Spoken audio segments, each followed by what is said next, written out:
Hello and welcome to Vow Voices of Wisdom, the show that might not be for everybody, but everybody needs to watch this show. Generally, my shows is about relationships and topics that are sometimes educational, informative, and sometimes controversial. As I always do, let me read this again. Relationships are universal, simply because they are all that exists. Nothing has meaning until you decide how it relates to you and how you relate to it. It is the process of making these associations that will determine the outcome of the experiences of life. And today our topic is Take Back Your Life. And I have an awesome guest today that I know you're going to enjoy. You're going to have to check us out again because we're going to have to probably do 2 shows with this topic. My guest today is Kyle Braunskill. Hi, Kyle. Hi, how you doing, Brenda? How are you? I'm doing wonderful. Good. Kyle is, you just newly became the director of the Safe Harbor Ministry. Yes. And what is that? Just tell us a little bit about that. Well, it's a prison mentoring program. We go into the prison, we mentor the men and the women, and also some of the adolescents that are there. And thank you for correcting me.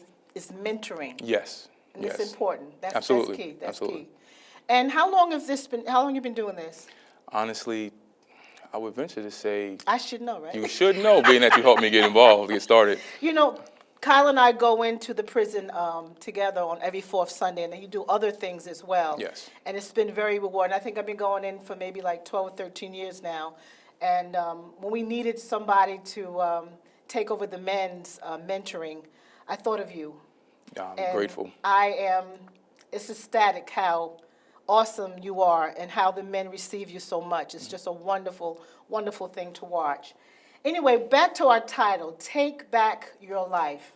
And this title is a strong title. And what do you think is missing in people's lives? What is that? What do you think that means? What is life to most people? Life to most people is a constant reaction to what happens. You experience something, you respond to it, you become the product of what you've experienced. And a lot of that is how we grow up and what we're taught. Is that what you mean? There's a tremendous amount of influences in our lives, from media to laws and government to family to economics to religion. There's so many influences that kind of control, or you can use the softer word as guide us in the direction that they want us to go, or those entities want us to go. And sometimes that can be a positive thing, and sometimes it could be a negative thing. Yes? Absolutely, absolutely. There's positives and negatives to most things. The problem is the negative is like gravity, where it's constantly pulling on you. The positive is something that you have to work towards to utilize and take advantage of. So give us some examples how one can take back their life. Well, it's what we have to understand is that things happen to us, and as we respond to them based on the level that we're experiencing them. So if you're 6 or 7 or 8 years old and something traumatic happens, as an adult, when you look back, you say, oh yeah, I remember when that happened to me as a kid. But as a kid, as a child, it was traumatic in the moment. And if there's no one, if you didn't tell anyone, or there was no one to help you to understand that traumatic moment, you came to a conclusion as a 6-year-old, a 7-year-old, an 8-year-old, or even 15-year-old. And now as 30, 40, 50, or 60, that became concrete reality to you, and it's never been changed since that age. So now as an adult, you still carry that concrete law in your head based on an experience that you came to your own interpretation to at a young age. That's pretty deep. You know, I think a lot of us have that experience, and unless we go back and deal with that situation, we go through life as that 6-year-old in a sense. Yes? Absolutely. I mean, the first thing you have to understand is that it happened. You can point all the fingers you want, but you can't change the fact that it already happened. And until you go back and face it, that it happened is part of what happened to you in your life, it's difficult to get past it. It becomes like an anchor that you drag. But if you go back and face it, you can untie that anchor and leave it there as almost a monument of something that you overcame in life versus something that is dictating your life. Right, right. But as we know, I've personally experienced that too, where you have to deal with that situation, and sometimes it's very, very difficult. And a lot of times, as a life coach, and I've counseled a few times where you try to deal with a person with that situation and they block it because it's too hard. What is it?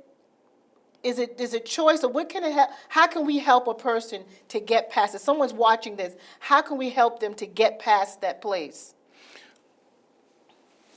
I know that's a loaded No, question. it really is. It It's is loaded, I because know. everybody's different. Right. And I don't want to generalize, because different situations, whether how minor or major you can think they are, in your world, they're all major.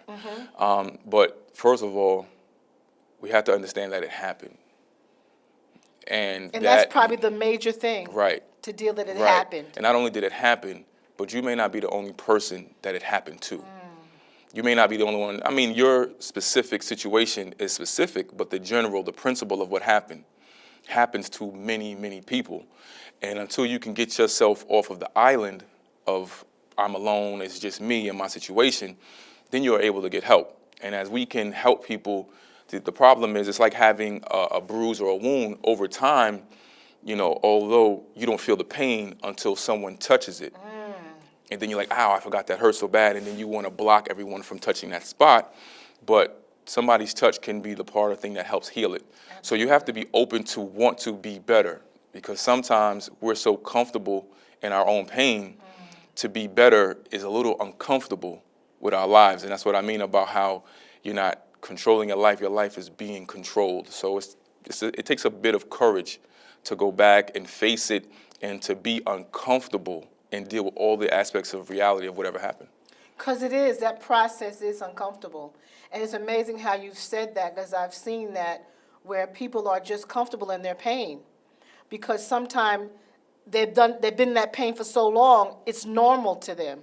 And almost to the point where they've gotten numb to it. Yes. So getting to that place of really just saying, like you said, touching that place. And I think that also comes with trusting a person too. You have to have that trust when that person touches you in that place, to have to be able to move past that. So how can you get to that place of trust as well when you've been so, Yeah, trust jacked up. Yeah, exactly. Jacked up. Exactly. Trust is difficult, because a lot of situations that we faced, we felt as if we trusted someone and they took advantage of it. And sometimes even a situation that happened, by us keeping it to ourselves, we feel as if we have some type of control. Right. And to let someone else in means I'm not going to have control of my situation. It's my situation, leave me alone about it. It's difficult, because you have to find someone that has no motive, that generally just wants to help. Right. And we become so cynical because of our experiences that we almost think that those people don't exist unless they're getting a paycheck for it or something on that level.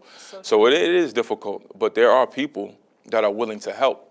And there's people in our families that are willing to help, but they don't even know that you're hurting, because they're so used to seeing you function the way you function that they think everything's normal and you're hiding it and they can't help you. So sometimes it takes a leap of faith to bring someone into your life to allow them to help you. And I've even experienced where even when you want to change, your family don't want you to change. Oh, absolutely. That's the flip of the other side of it. Where you're in the process of you really want to change. And they're like, what's up with that? What's wrong with her? What's wrong with him? That they're different, And then sometimes you hold back on really getting past that place because, you're trying to stay with the norm and fit in, whatever. Absolutely. So that's another whole challenge with a family that, is difficult. But I know sometimes the other process besides getting to that place of touching, then sometimes we have to start going to the next place of maybe speaking to that thing or getting to that place where we start changing our mind, because we have a different mindset. Our mindsets are warped. So speak a little bit about that part of it. Well, and oftentimes when I'm in prison, I'm mentoring, I'll ask the guys or the women, when you get home, how many of you are going to try not to come back to jail? And they all raise their hand, because it's logical. But what I express to them is that's a broken logic, because the people that don't go to jail don't live their life trying not to go. Could you repeat that just one more time, just to get that in? Because I think that's so important to really hear that again. I'll say it from a principle perspective. Okay. When you're trying not to do something, it's a broken logic. Because once you learn to do it, you don't have to try not to. So when they say, I'm going home to try not to come to jail, I tell them it's broken because people that don't go to jail don't live their life trying not to. So yeah, that's that logic becomes broken, and it's hard to have a discussion with someone when something's logical to them, and to tell them that their logic is incorrect at whatever age they are. It is a difficult conversation to have. And and I've known we've talked about this before, and I've heard you mention to this about the importance of accepting an untruth. I don't know how I'm going to say it correctly. You say it much better than I do. About, like something's told to us that's not true, but we have accepted it as a truth. Could you just talk a little bit about that? Oh, yes. First of all, if you don't go out to find the information yourself, you have no confidence in secondhand information. So if someone tells you something, and you're like, oh, yeah, that sounds great, and then someone else says something contrary, you're like, oh, wait, I'm not sure, because you didn't take the effort to find out for yourself. And I often use a biblical example of Moses, because everybody knows the story of Moses. Everybody knows that the Israelites were in Egypt, and Moses went before Pharaoh and the 10 plagues. And I asked him how many did he perform, and minus the last one, which was the plague of death. And everybody raises their hand and says, well, he did them all, or the Father used him to do them all. When in actuality, in the Bible itself, in the book of Exodus, you find out that Aaron was with him and did the first 3 with his staff. But when we watch movies and we go to Sunday school and we hear preaching, it's all that Moses did this, and because it's easy to believe, it makes a better story. And when we hear it, we are caught up in the superhero. So Moses was the one by himself and he didn't have help. No, Moses had help. His brother was there, Aaron, with his staff. And the father told Moses, Moses told Aaron, and then Aaron performed the first 3. And it was a progressive part of the development of delivering the Israelites. But we live our whole life believing that it was just Moses because we didn't actually read. And then when we do read, we read to justify what we already have been told and what we already believe. And we miss the truth. So I always tell them that the biggest struggle in life is not truth and a lie or love and hate. The biggest struggle in life is the truth versus what you already believe. Just elaborate a little bit on that for me. Just a little bit. Well, what happens is, you've been in the conversation. We've all had these conversations yes. where you have the truth and you're trying to tell someone the truth, but they don't believe you. They believe something else. At the end of the conversation, what you say to them is, all right, you know what, go ahead, believe whatever you want to believe. Exactly. Right, so the truth is difficult to receive when you already believe something else. So I give the example of smoking cigarettes. The truth is on the warning label on the pack of cigarettes, but you believe something different, but then when the truth of the warning hits your belief, it shakes your reality. And then we become distraught, confused, and miscombobulated. So the truth is vital, but the truth is difficult for people to receive. And like you said, I think a lot of times we're lazy. Absolutely. For the most part, we're lazy. We won't take the time to search the truth. Absolutely. We just rather just listen to what the media says, or listen to what the preacher says, or listen to whoever your mama said. Your mom and daddy could have been wrong too. Absolutely. And I remember, if I can remember the story quickly, someone was saying that this woman used to always cut her meat. And she used to always wonder why she'd buy this piece of meat and always cut the end off. And when it all came down to it, it was passed down from her grandmother because she had a smaller pot. Right. Couldn't fit the meat in the pot. She just couldn't fit the meat in the pot. But for generation after generation after generation, they would buy this big piece of meat and cut it. No reason of logic of why they did it. But what happens is when it's passed down, it no longer becomes just logic, it becomes tradition. My mother did it, my grandmother did it this way.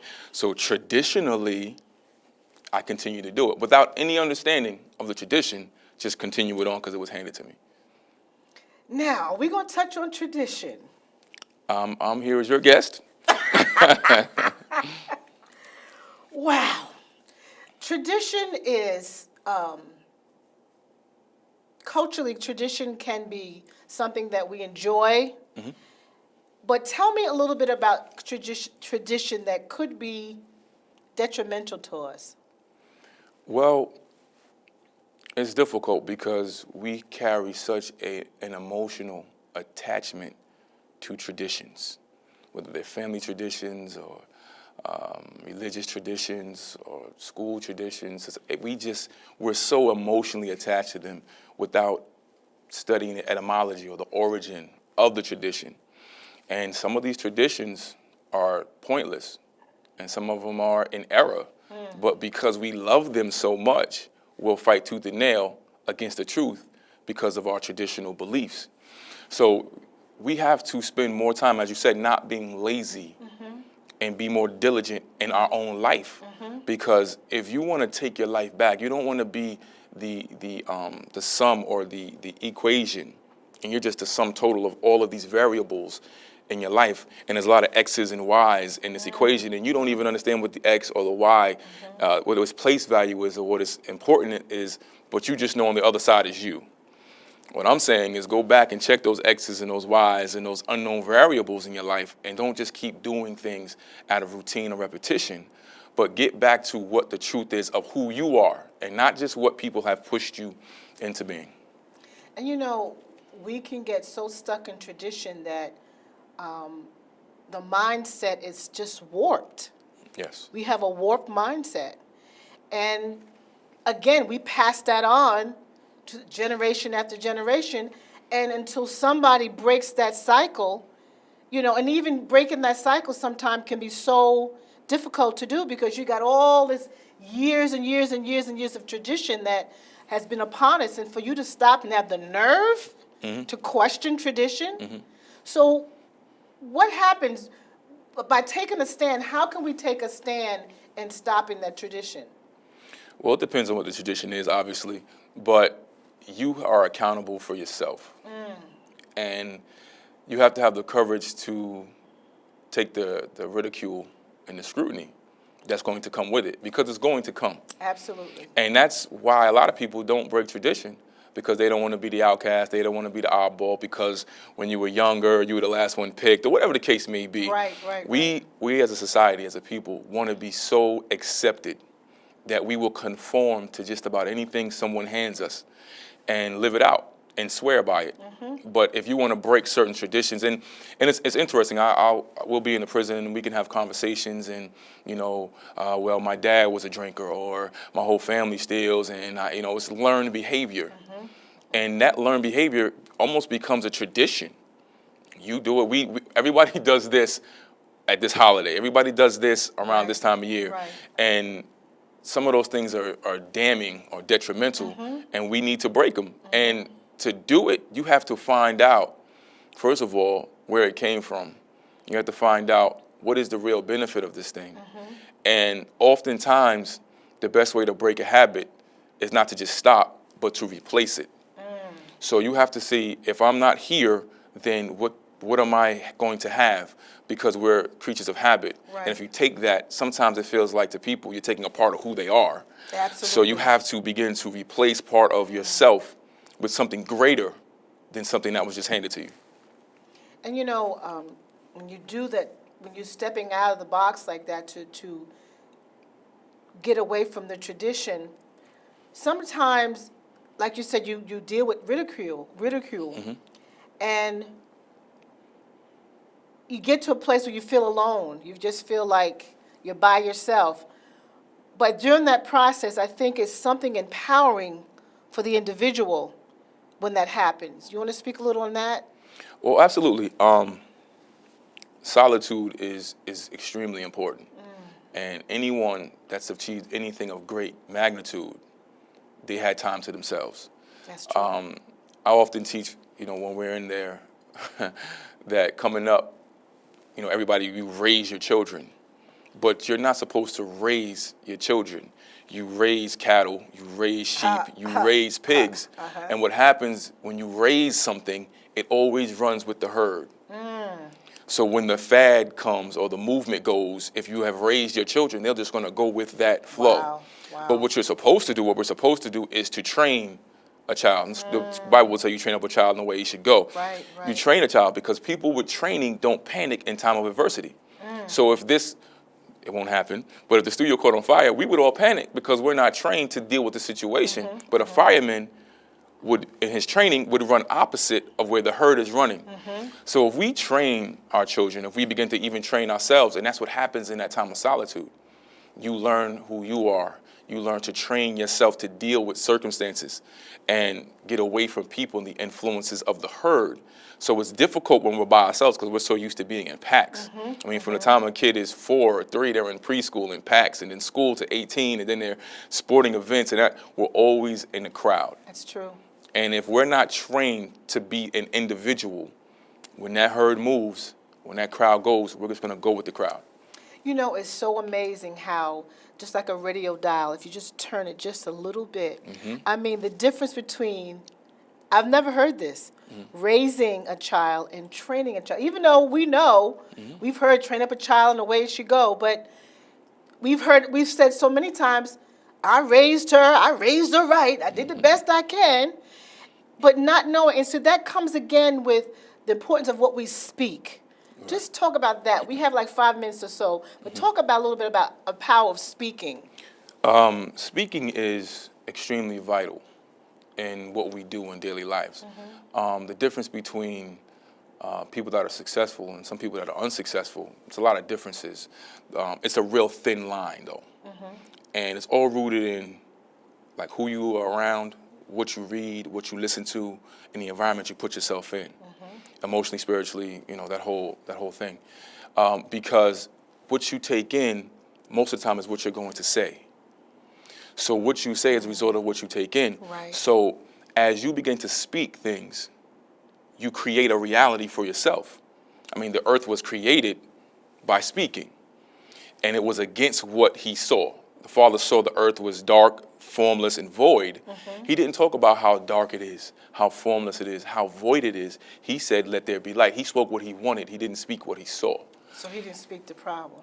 Didn't speak the problem, didn't articulate it, didn't go into deep convulsions expressing intellectually everything that's wrong, but he spent his energy to speak what he desired.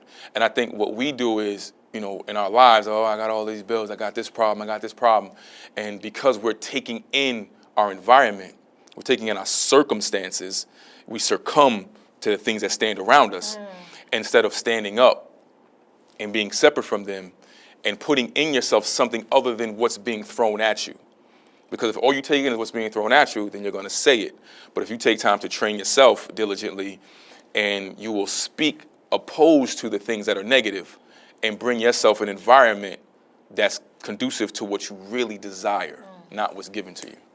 But that's just, you know, that's just out of the box, Kyle, to just speak that. I mean, everybody just knows, you know, you got bills, you're going to have hard times, and it's just how life is. Right, and talking about them is going to do nothing to change them. So if you put energy into yourself, effort into investing into yourself, the greater your investment, the greater the return. The world, the systems, the drama invests in us all the time. It's getting a great return. But it's time that we invest in ourselves so we can get the return that we desire. And speaking out of the box, you know, the interesting thing is, who created the box? Where did the box come from? Where did the box come from? You shouldn't have to speak out of a box. You should never be in the box. There should be no box. My theory is the box doesn't exist. So when people say we have to think outside of the box, I'm like, wow, you're in a box. You know? How'd you get there? Right, how'd you get in that box? Who put you in that box? Who put you in that box? Who created that box? Exactly. So there shouldn't be a box in life. You know, we're going to do another show after this. So segue to that, talking about boxes and talking about tradition, how does religion tie into this? Because a lot of us deal with religion and Christianity and all that stuff. How does people get in the box of religion? Or how do you get out of it? Or we're going to touch on that. We have like 2 minutes, but just give us a little segue because we're going to do another show to get deeper into this. Okay. Well, the box of religion is pretty much handed down. We're born in certain places. We live certain places, certain families. It's tradition. It's passed down. So the religion just becomes part of our life. And to is to redo. So we're constantly redoing it. We're reliving it. So it's a constant pounding into our subconscious and consciousness what our religion is. And there's like hundreds and thousands of religions in this world, and people are in whatever that religious box is. Now, I'm not against the scriptures, the Bible, or anything of that nature, but when man puts his hands on things, he tries to control it. So if he creates these religions himself, then he has to control what's going on in the religion to keep you there so it can function and his religion area can be successful. So it's a controlling issue that might be in a component of this as From well. a religious aspect, From a religious absolutely. aspect. The actual scriptures, the Bible itself is liberating, but the religion that we put on it is constricting. So kind of like is the difference between religion and relationship. Absolutely. That's the kind of difference. Absolutely. And that's what we're going to segue back, and we're going to come back, and we're going to talk about the difference between, or the difference between religion and relationships. So Kyle, we're going to close this part one out. Okay. And we're going to come back, and we're going to continue this conversation. Absolutely. This has been Vow Voices of Wisdom. Check out the next show. Thank you.